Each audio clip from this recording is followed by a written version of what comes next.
With over 20 years experience in the technology field, serving Fortune 500 and small companies alike, he holds 2 degrees and multiple certifications. Cybersecurity expert Will Nobles. Boy, has he had success in his life. Since I've started my company, I've dedicated myself in helping my clients protect the integrity of their data.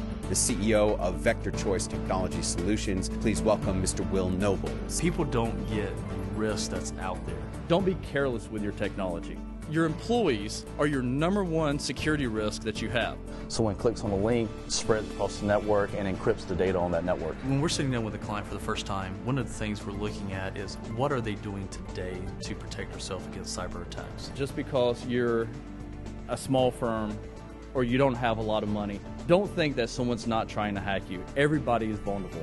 Go into the dark web, look and see of your employees what passwords are out there. What we do is partner humanity with technology.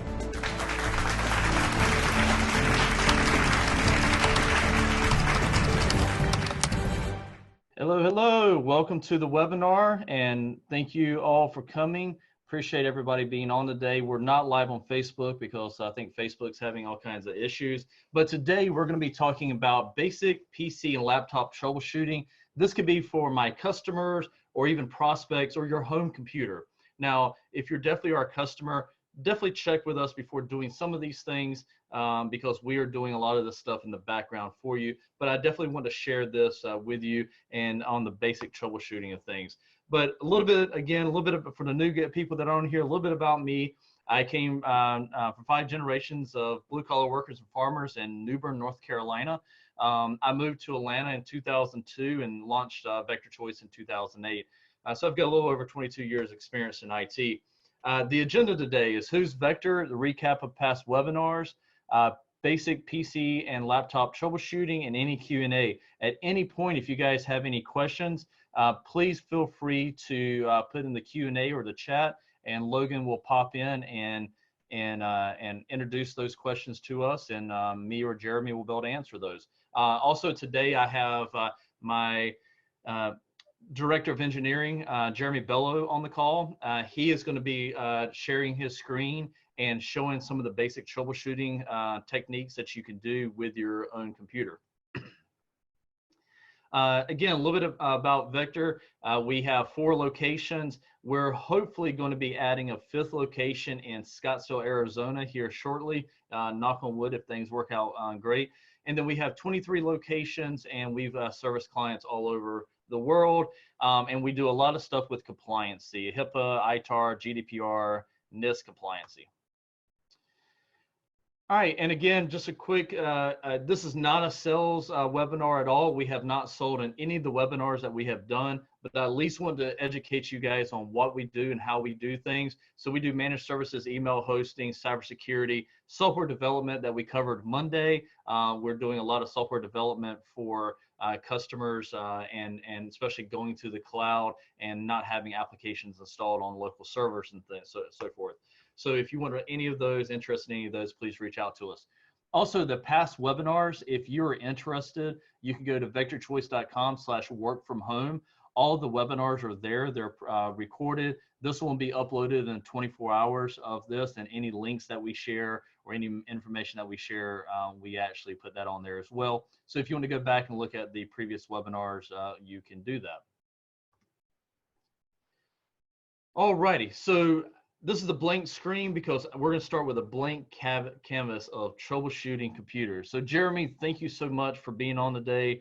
Thank you for taking the time. I know you are very busy, but thanks, appreciate it. Jeremy, let's turn your camera on. Let's see that pretty face of yours so everybody can see you. All righty. So I guess he's in San Francisco today. Yeah, here I am in San Francisco. So, well, Jeremy, appreciate it. You know, like we don't want to get too technical on this call. We really want to talk about basic troubleshooting. I know some of the things that we noted before the call that is a little technical, but we really want to expand the people's knowledge and share what we can do. So we wanted to start with a funny. The first thing that you want to do is just restart. And you probably hear all of the jokes and everything. Your IT company will say, "Did you restart your computer?" Now, that is basic, very basic. And if you restart your computer, that clears out whatever issues that it might be having, okay? And Jeremy, share with us why we tell people to restart, but that ultimately is not the ultimate fix, right? But why do we tell people just to restart their machines? Right. Anytime your machine has a problem, has an issue that arises while you're working on it, when you restart, you give your machine a chance to shut down and then come up in the proper order, starting all the services in the order they're supposed to start. Basically, start from new, and that does resolve a lot of issues, at least temporarily. A lot of times we do that so that we can free up the issue in order to come back and troubleshoot. So if your clients or if your IT company tells you to restart, it's not because the techs are being lazy. They're really trying to get it to reset. So it will, again, like Jeremy said, free up resources so we can actually get in and remote in and actually troubleshoot the issue for you. Don't get me wrong. One of the first things I do is I restart my computer if I'm having a problem. Now, getting down to the nuts of things, though, if restarting doesn't fix the issue, sometimes it might correct, something little, but it ultimately is not a complete fix.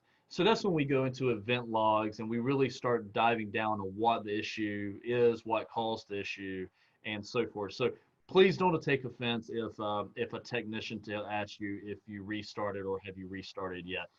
There is a reason for that. It's not for us for the techs being lazy.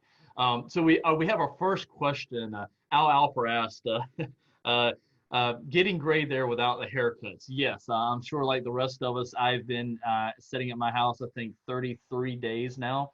And so no, I have not had a haircut. So the gray is coming in. I do not color my hair, but at least when it's shorter, it's not so much gray. So thanks, Al, for bringing that up. Who's counting, huh? I'm counting. Believe me, I've got a mark on my wall here. I feel like I'm in prison, just marking the wall every time. So, and I'm sure everybody is tired of being home at this point. So let's talk about, Jeremy, let's talk a little bit about consumer grade computers versus business grade computers.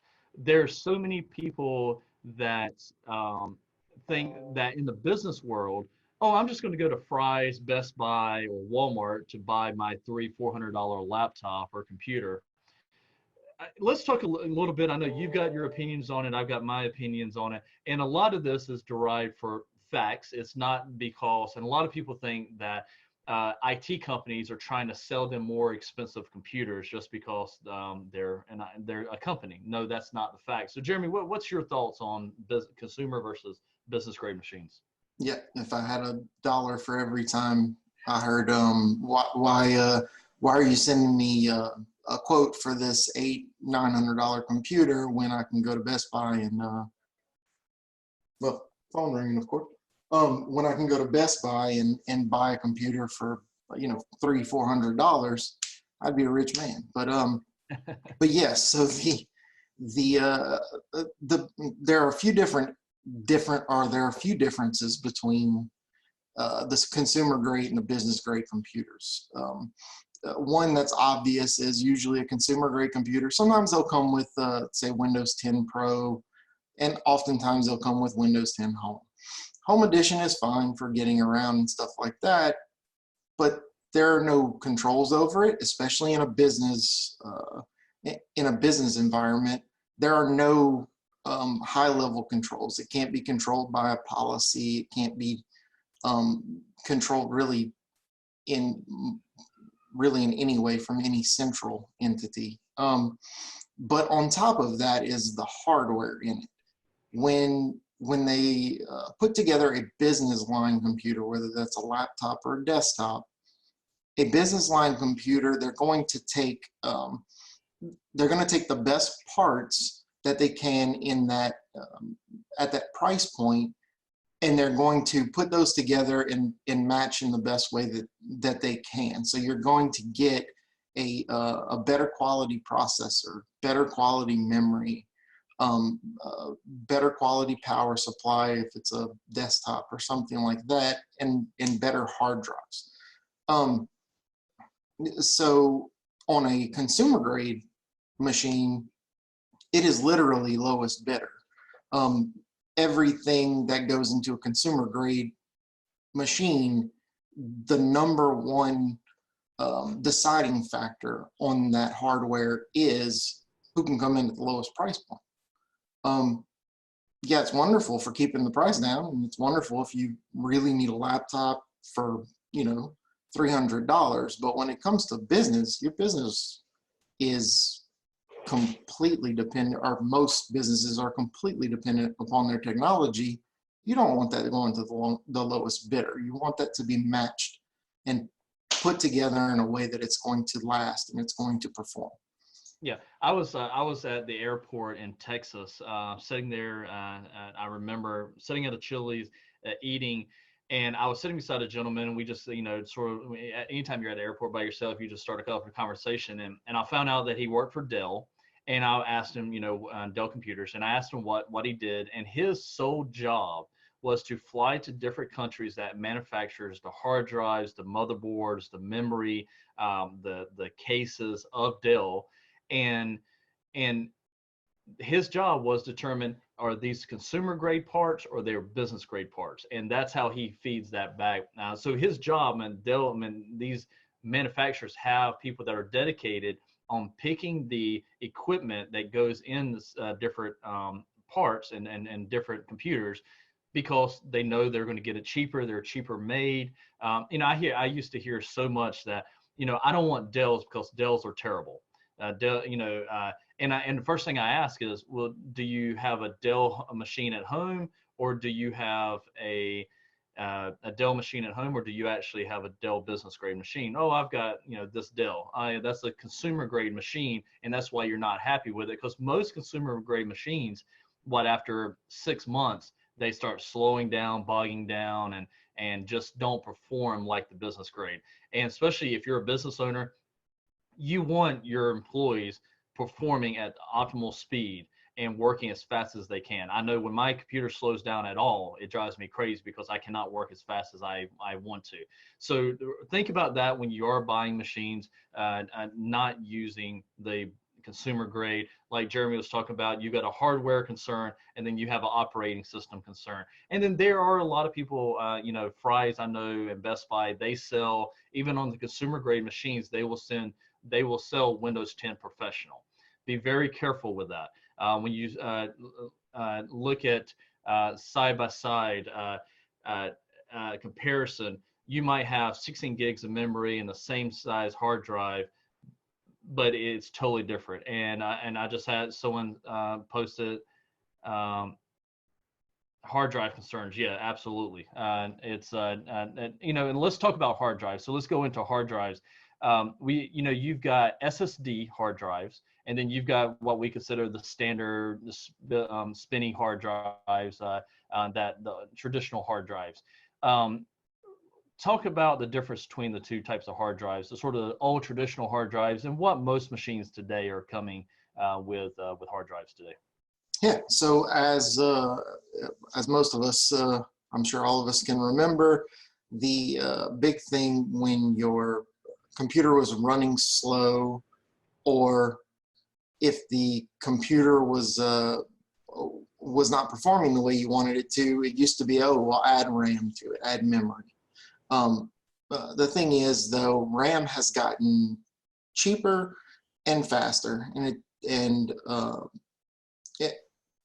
your processors have also gotten cheaper and faster. So now what has happened is they've all surpassed the speed of the normal hard drives that were used in machines. The hard drives we used to use are machines that are basically hard drives that store by spinning a magnetic disk, without going into too much detail.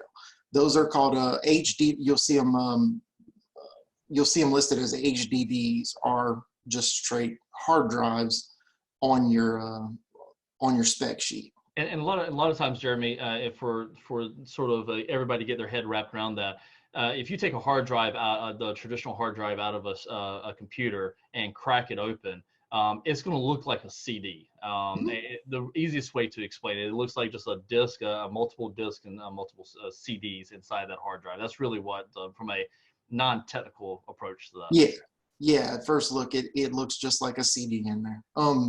So that thing spins fast, and you know, without going into the technical side of it, that's what keeps your data.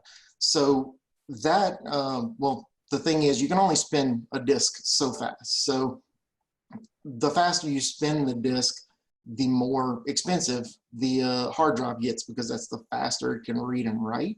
However, like I said, you can only spin a disk so fast. So what you're seeing now in the market, what you're seeing get more and more popular, is SSD drives, which stands for solid state drives. They use, they don't have a spinny disk, what we call a spinny disk. They don't have a spinning disk inside of them at all. They're actually solid state. They work off of static. So what'll happen, or what that does, is that allows read and write to that hard drive to be, well, sometimes hundreds of times faster. So, and people can think of a solid state drive as sort of like a thumb drive or a USB drive, right? Yeah. Same technology. A thumb drive, a USB drive, the little, what they call a flash card that you put in your camera, things like that. Those are all forms of solid state drives. Solid state drives for machines, when they first came out and all the way up until about 2 years ago, were pretty expensive.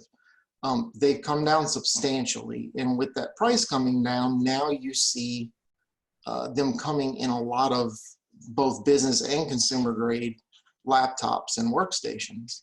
And so now it's at a point where you'll see probably a 50-50 split in the store or online when you look at machines, at new machines, where they'll have hard drives or HDDs or you know, spinning disks versus a solid state or an SSD drive.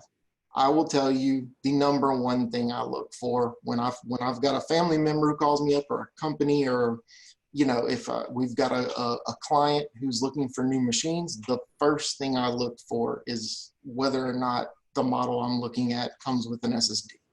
Yeah. And, you know, so pretty much when we're quoting machines today for customers, that's all we are quoting is SSD drives. There's no reason to quote anything because it's a business grade. And what we encourage you as well, if you're buying a computer for your home use, buy SSD. You're going to be a lot more happier with it. Don't think a lot of, you know, like Jeremy mentioned before, everybody thinks about CPU and memory being the key aspects of how fast a machine runs. The hard drive has a lot to do with it as well. Yep. So, all right, guys, and just remember, if you have any questions, you can ask in the Q&A. I want you guys to challenge Jeremy and any of these things that we're talking about. So please challenge us here. Let's talk. So really, when it comes down to it, you've got, no matter what kind of computer you have and no matter what kind of hard drive you have, backups. Key thing to make sure you have. Now, for all our customers, all our managed services customers, it includes bare metal backups for all their computers. So we're backing up all their computers already, if you're an active customer of us. But what can the consumer or another business that's on this call dealing with their current IT or their internal IT to encourage? I know in businesses, we talk about just backing up servers a lot of times, but backing up the computers as well. Why is that? Should we back up our business computers, and then talk about home computers as well? Yeah, there are several reasons, of course, to back up. Now, backups are one of those things, much like insurance, right? You pay for it, and you pay good money for it, but you hope you never use it. For backups give you a flexibility that you don't get anywhere else, in that you know that your data is stored, you know that it's safe, and you know that no matter what happens, you can recover it. So what that allows is if there's a hardware failure, if there's a software failure, if there's something that we've got to go into troubleshooting, from go, we troubleshoot differently on a machine that has a verified valid backup than we do on a machine that has or that does not have a backup. If you've got a backup and I know that your data's there, I'm going to be far more aggressive troubleshooting, because I'm going to try to get you back and working, back up and working much, much faster, or as fast as I possibly can. And if you've got a backup, I don't necessarily have to step through some of the smaller steps to make sure that I don't because sometimes in troubleshooting, you can make a problem worse when troubleshooting. Yep. I don't have to worry about that. I can just roll through it. Yeah, cool. And so, when we talk about backups, especially today, we get people, especially home consumers and different people with laptops that work from home. Oh, it's okay. I back up my machine to this external drive that I'm connected to. There's multiple risks for that, right? There's, and add to this, Jeremy, if you have any, but if you have a power surge to that laptop and you're connected to that external drive, it can fry that external drive as well. So that's Absolutely. One issue, right? If you get a cryptolocker virus or any kind of virus on your machine, it's going to immediately spread to that external drive. So there's another risk. So definitely backing up to the cloud, regardless of, again, if you're a customer of ours, your machine's already backed up to our cloud, so there's nothing to worry about. But for other people that are on this call, what are some good consumer grade products that they could use at home? If they don't have a company like Vector Choice, what are some good consumer grade products that are out there that can be used? Oh, there are spot here.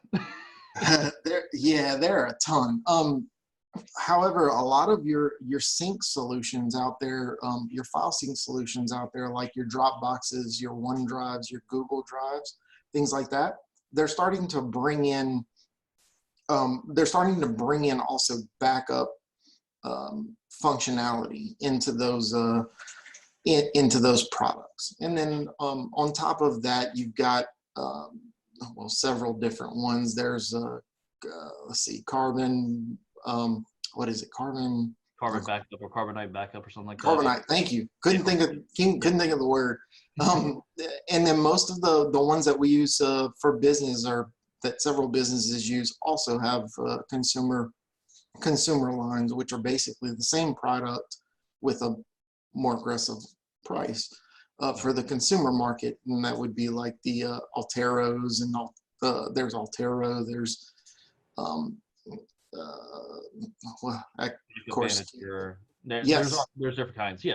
So and I know we're talking about backups, and I know we're talking about computers, but one of the things I want to, educate, since we're talking about backups, is there's a difference between a backup and what's called BDR, or disaster recovery type backup. So if your IT department is saying, I'm backing it up, find out really what they're backing up. How are they backing it up? What's the recovery time? So, because backups can have different varies of recovery time. So like for our clients, we have a device on site. If you have an on-site server, we back up locally to that device, and then we also back up to our data center. So there's multiple copies of that backup. But obviously we're going to restore, if someone's backing up just strictly to the cloud, your restore time is going to be a lot slower to getting that data back, especially for servers, getting that data back and getting back up and uptime than trying to recover everything from the cloud. So definitely ask questions on what your current IT provider is doing for you and what type of backups they're actually doing, because it definitely does make a difference. So, all right. So let's move on from backups. Let's get into the guts of things. Let's share your screen, and let's talk about disk cleanups, defrags, and just little things that people can do to their machine. Now, again, while Jeremy's bringing that up, let's start with this cleanup, Jeremy. But while Jeremy's bringing that up, if you're a customer of Vector Choice, with our automation tools, we're doing that stuff for you in the background. So we're doing the Windows updates, the Adobe updates, disk cleanups, defrags, that preventive maintenance piece. That's one of the parts what you guys are paying us for. So that is being taken care of by us. But Jeremy's going to show you now just a basic, if you want to know and do your own disk cleanup, how to do that. So Jeremy, go ahead and bring that up for us. And again, anybody has any questions, feel free. And anybody can do pretty much any of this unless your IT department has you locked down so tight. Okay, so yeah, you should be able to see me. Are you able to see me? Yeah, I see your screen. Start menu, yep. Okay, excellent. Okay, so one of the first things that we were talking about is a disk cleanup, right? What a disk cleanup will do is basically going to hit kind of the hotspots where there are files that may have been put down during like an update or during browsing the internet, things like that. It's going to clean that up to kind of make a quick way of giving you more space on there. And honestly, one of the easiest ways to do most of what we're going to talk about here is the Windows 10 search feature is the fastest, well, definitely the fastest it's ever been, but one of the easiest ways to find things. So if I wanted to do a disk cleanup, I would just type disk and look, disk cleanup. And right there, so everybody knows, because obviously they see it. As long as you're hovering over the start menu, you can just start typing and the search bar pops up. Yes. Yep.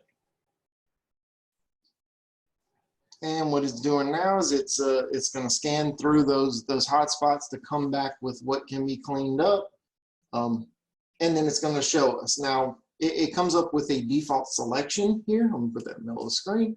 Comes up with a default selection here that you know, with just a couple of different areas that you can clean up. You can add more, of course. A lot of times recycle bin, we want to go ahead and clear that out. And as you can see, that's where all my space is other than downloads, because I'm always downloading tools. But downloads, now that's that downloads folder that so many of us like to leave everything in when we download it and run it. So make sure you don't need everything that's in there. Yeah, so anytime you download something, it automatically goes to that when you go to Explorer, and it goes to that download folder. So if you check that, it's going to wipe that out. So if you are saving stuff there, be very careful about checking that. Now, is there any risk, obviously besides that and recycling bin, if you happen to want to recover anything, is there any risk for anybody just going through and checking all of it? Will it mess the machine up at all? No, the only thing that you'll sometimes get is, say you've got to, you know, if you go to your bank website for the first time from a machine, it's going to make you verify with a second factor of authentication, where it's going to email or text you a number and you've got to put it in. And so many of us are like, God, I got to do this again. It's going, a lot of times, depending on what you check off here, it'll clear that out. Or it'll clear out what it uses to know that you've been to that site on that computer before. Yeah. And you'll have to re-authenticate by using, you know, entering that code that it'll text to you again. But aside from that, no, that's about it. The biggest ones you want to be careful with will be this downloads and of course your recycle bin. And recycling bin, I hope, if just like you, when you throw stuff in the trash at home, pretend like it's gone. We've had customers where we obviously clean the recycling bin, and we've had customers yell at us because they kept their files that they might want in the future in the recycling bin. So if you want anything in the future, don't put it in a recycling bin. Just think of it as just putting it in the trash, and it's going to be taken away with the trash truck. Absolutely. Yep. All right. So, and then pretty much at that point, you choose what you want and hit OK. Is that right? Yes. Yep. Now, where's this clean up system files? Should we advise to stay away from that, or? You can go into it now. It will prompt us for. I'm getting there. I'm gonna go ahead and click it, and I'm waiting on I might have to actually click over. Waiting on my user account control to come up for it there. Yep. Which So is not if, fun to if do. you, But if you have an IT department, most likely you're not going to be able to do this. yeah, more than likely you won't be able to do it. But If you're not an administrator on your machine. it's recalculating it now. Yep. Well, yeah, so it's recalculating, and basically what that's doing is there are a few of those selections in that panel that I'm going to bring back up here in a second that are considered what's called system files, and they may be, usually they'll be update pieces of update files that that get left behind by Windows. And yep. Oh, there it comes finally. But those are files that you need to approve the disk cleanup to actually clean those up, because they're in a part of the file system that's only administrators can actually do anything in there, and yep. you know, delete files, move them, things like that. Sure. So so here it really is advisable, especially like memory dumps. You know, your IT department is definitely going to be looking at that type of stuff for issues. So it's advisable probably just to stay away from that. But if you sort of feel frisky and you know what you're doing, you know, definitely use that. So we don't kill too much time on disk cleanup. One of the things that a lot of people have probably heard of is C Cleaner. C Cleaner does sort of the same process with some little more fluff that they do, but that's a program that you can use as well for your home machine. It's called C Cleaner. that is one of the more reputable Yep. ones out there, even though they did have a security issue some time ago. I think that's all been, actually I know that's all been cleared up. But with that said, I know that on every other, it seems like every other site, if you were to go search around for how do I clean up my computer, you're going to find, you know, Bob's computer cleanup, and don't use that, please. Yeah, be very careful. Yes. Use something reputable. If you remember nothing else from this call, remember C Cleaner is a reputable product. It's made by a company called Puriform. Yep. All right, so let's go to disk defrag real fast, because we're about halfway through the webinar, and we're trying not to keep you guys on the whole time, and really just more educational. So disk defrag, think about this as when your kids come into a room and they destroy it. They bring a whole bunch of stuff in, and then they move it all around and destroy everything. Well, that's sort of the way I look at this, a defragged machine. Means that there's files everywhere that some have been deleted, so it leaves gaps on the hard drive, and really just brings, when you defrag the machine, it brings those files back together. And when you defrag the machine and brings those files back together, that means things are going to run faster and quicker for you. Right. So your defrag, same thing like I did with disk cleanup. Click your start button, start typing defrag, and you'll see defragment and optimized drives. And exactly like Will was explaining, the thing is when you, well, one thing I did want to show, sorry. When you click the start button and you start clicking defrag, when it comes to a defrag, because of the way that defrag works, and it's not deleting files, it's like Will said, it's going to piece things back together, put things kind of back in order, and then it's also going to clear out, like if you break a piece of glass on the ground, right? You've got the big pieces, you take them, you throw them in the trash can, but then what? You've got to sweep, and then you need to vacuum because there are fragments. When you delete a file, same thing. There are going to be fragments there. So, but one thing that I do suggest, and if you can't do this because your computer's locked down by your IT company or something like that, that's okay. But if you can, when you do type in defrag, you're going to see run as administrator right here. Go ahead and click run as administrator, and it actually may not let me. Yeah, well, you don't have permission. No, yeah, I'm switching back and forth. There's a clean desktop feature.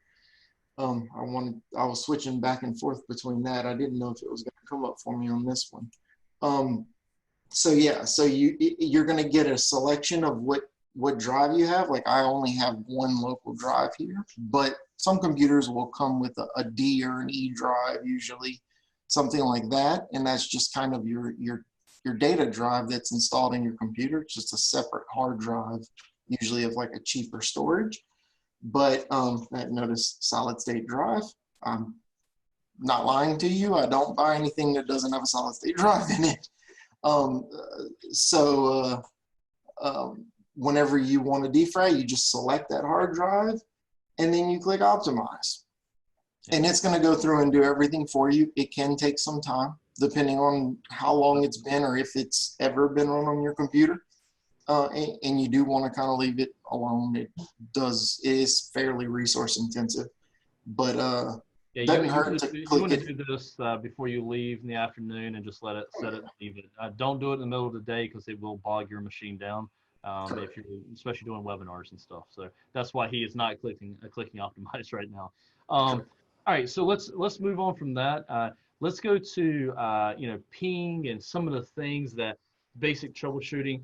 Again, this is going to get a little bit, you could say, technical, but we're going to try to stay as clean as possible. Some of the things that if you're our clients, we've probably asked you to do before, especially remotely, and making sure that you have access to certain things.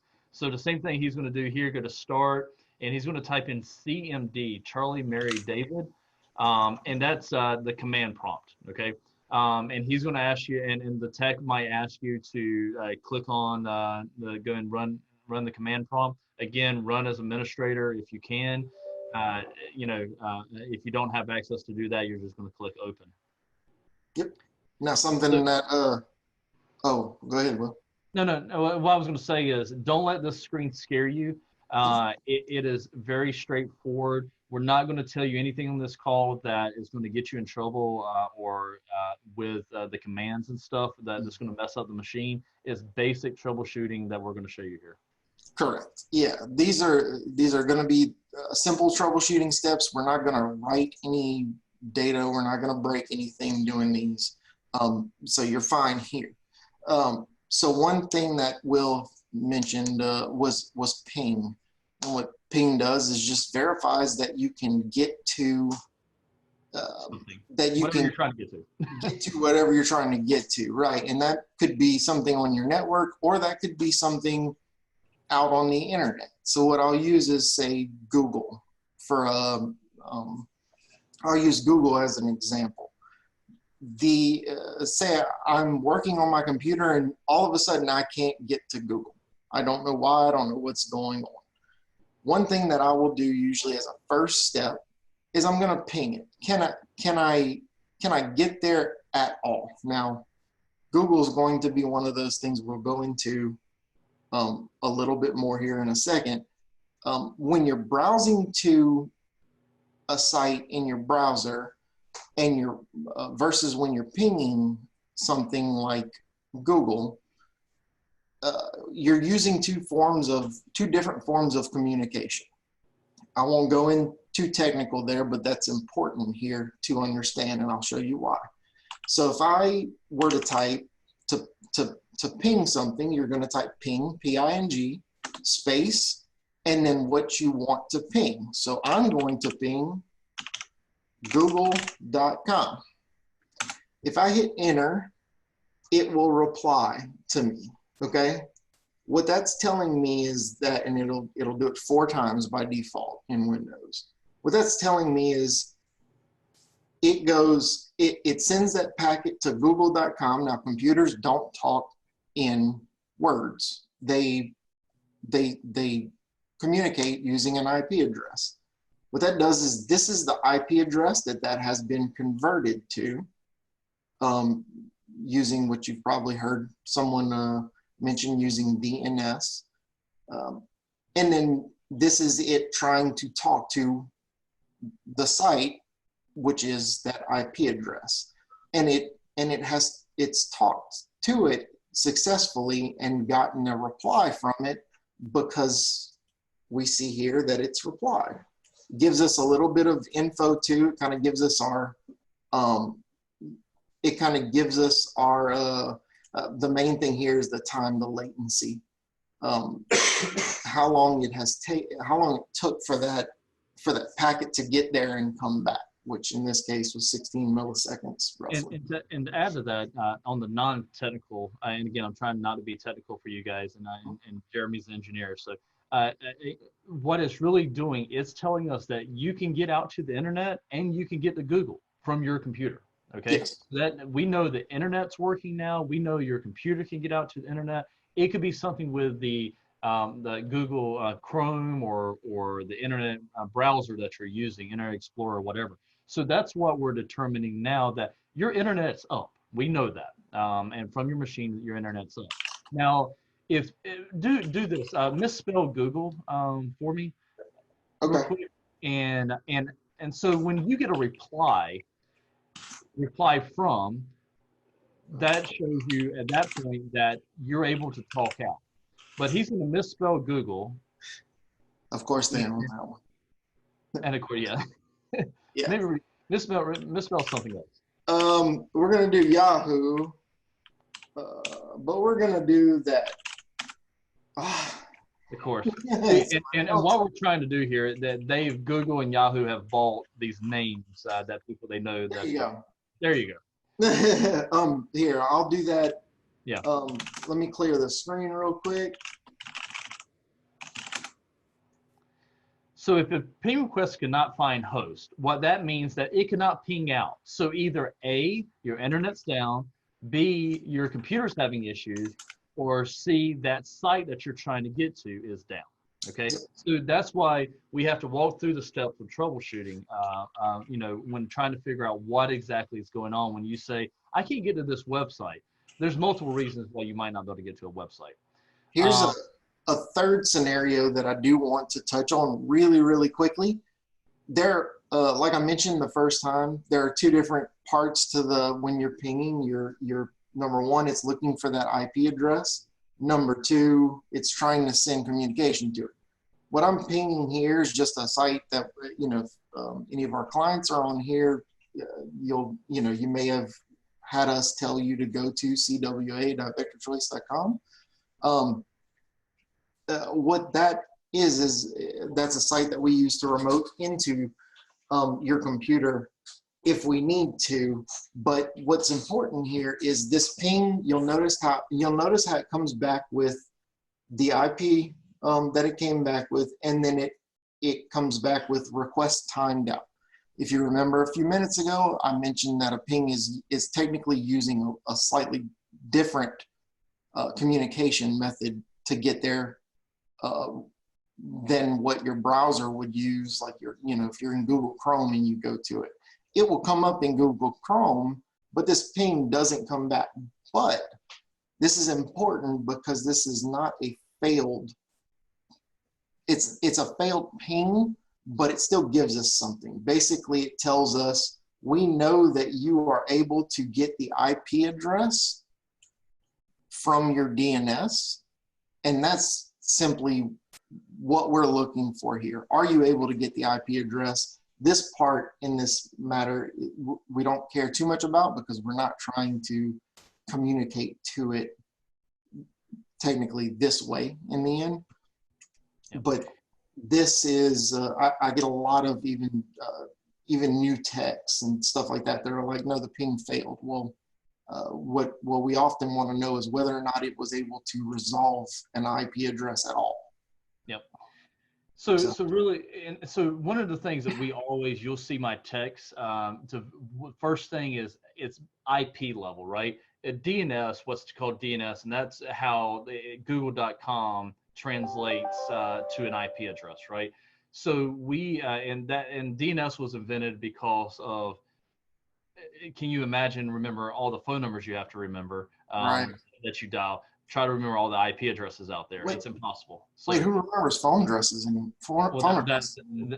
That is true. That is very true. Really, your phone book is pretty much your own personal little DNS in a sense, right?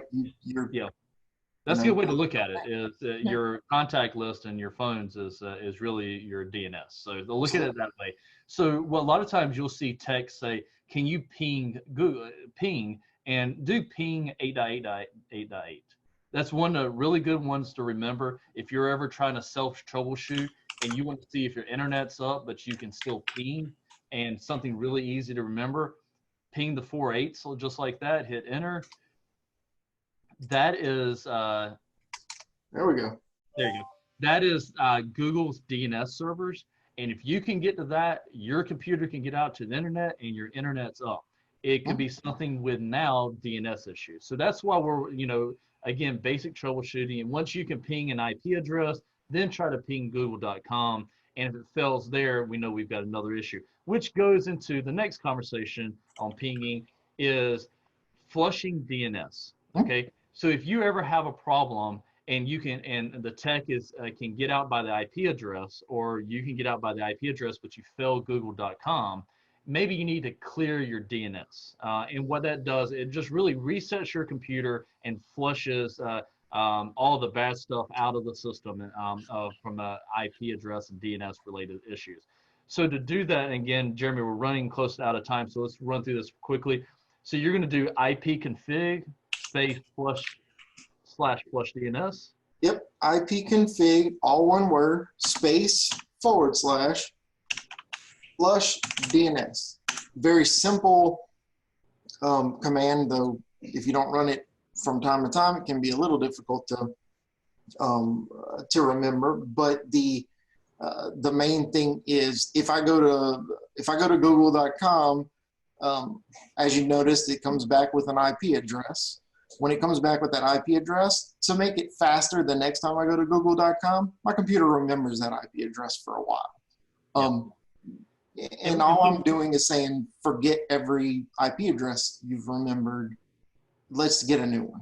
Yeah, and when you do this, make sure you're closed out of Google Chrome, Internet Explorer. It won't crash it, but it helps flush all that stuff out. So if those things are not running, you can do that. Again, that's just clearing your DNS cache on your computer and freeing it up. That's literally the command. So his DNS is flushed at this time. So that's all you have to do there, but that's the only time when you're having issues trying to get to a website. All right, so let's move on to the next one. Well, I'm going to skip this. This is a little bit more technical, the scan now piece. Actually, no. I want to hit that one just because it's a really important one and a very simple one, and we won't go into any technical of what this does, but just you can deduce from the name. This is called it's an SFC scan now, and basically you would do this. I've had occurrences where clients haven't been able to, if they click start on their computer, their start menu wouldn't come up. Things like that, just random, things that are just what we consider weird things happen. Yeah, just weird issues, things like that. What you can do, it's called an SFC scan. SFC stands for System File Checker tool. Very good tool, and it does everything for you in the background. And the way that you do it is you just type SFC. Make sure you run just like we did a minute ago, this command prompt as an admin. So you want to either right click or click that run as admin in the start menu. SFC space / scan, if I could type now. And that's all you have to do is type that in and hit enter. I'm not going to hit enter right now because it's going to start an SFC scan. It will take some time. You do want to leave your computer alone for a bit while it does it. But what that does is it just checks through the system files on your computer, make sure everything's there that it needs to have. If it's not there, it will pull it from Microsoft and put it there. Or if there's anything that's just inconsistent or wrong in the system files, it'll go ahead and clean it up for you. It will solve a lot of those weird issues. Yep. And so remember, none of these things that we've shown you today will break your machine. Okay. Just want to be clear. None of what we've shown you will break your machine. This is not going to break it. A lot of times it's going to repair a lot of issues. Microsoft literally put this in there so that, if a client, somebody that's not technical has a problem, they can run this and let it go, and that will keep them possibly from having to call in to support. Yep. And then, so if worst case scenario, and please, if you're a client of ours, don't do this, let us handle this part. But worst case scenario, if your home computer and you want to, sort of like Apple has, Windows 10 has a reset functionality now that just resets the machine. Talk a little bit about that, how, quickly how to do it. Does it remove any data and applications? What does it actually do? So this is called a Windows 10 refresh. And if you are on a company machine or a business machine that belongs to your employer, something like that, don't go this route. However, if you are on your personal machine or something like that, and you get to a point where you're just fed up with this computer, I bought it 2 years ago and it's terrible. Or I've got a virus that I can't get rid of. Nobody seems to be able to get rid of it. You don't want to pay a couple $100s to get somebody to work on it, things like that. Your option here is what's called a Windows 10 refresh. And let me bring you to it and I'll explain to you how this works. So sorry, I didn't explain that. All right, so you'll hit the start button. You're going to go to this little, what's called a cog, which is your settings menu. And if you go out there and Google Windows 10 refresh, you'll be able to find how to get to it. But from there, you're going to go to update and security. Yes, updates and security. I can never remember which one it is. Update and security, and then you'll go to recovery and you'll see reset this PC. If I were to click I think I can click get started. I'm either going to lose you or I'm going to get the menu. No, it'll come up with a menu here in a minute. And you will see, here's the menu, choose an option, keep my files or remove everything. Basically what this does is, remove everything is I want to start my computer from scratch. A brand new instance of Windows 10. No files, no applications, nothing. You probably don't want to go this route. Unless you're about to hand your computer over to somebody, though I would suggest going through a full wipe. This is one route you can do instead. The other one, keep my files. Keep my files will basically keep your settings, your personal files, your pictures of your kids, anything that you've got on your computer as far as files go, your spreadsheets, things like that. It will keep that there. It's not going to get rid of that. But what it does is it clears out all of the applications that have been installed on your computer. So your Microsoft Word, your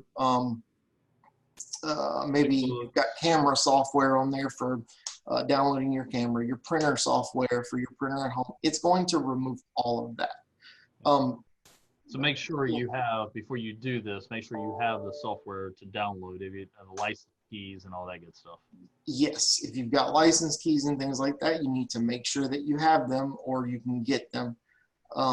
But as long as you have all of the applications you need, or it doesn't hurt to go in there into the control panel, and most people know how to get to the add or remove programs or menu where you can actually see what's all installed on there. You may want to write down what's in there so that you can then replace it, because those will all be removed. But the great thing is that usually if there's something bad going on, it's almost always caused by something that is installed on that computer. That this option will clear it out. Your computer will run much better, but you've got to go in and install your applications after you run it. Yep. It's a last resort. Last resort, absolutely. But it is a good. I actually do this. I do this once a year on mine. But I've done computers for 15 years now. I know how to reset up my computer. Yep. It can be rather difficult if you've never done it before. But if you know how to do it, or if you have somebody that knows how to do it, it can be done, and it will get your computer back to a working state. Okay.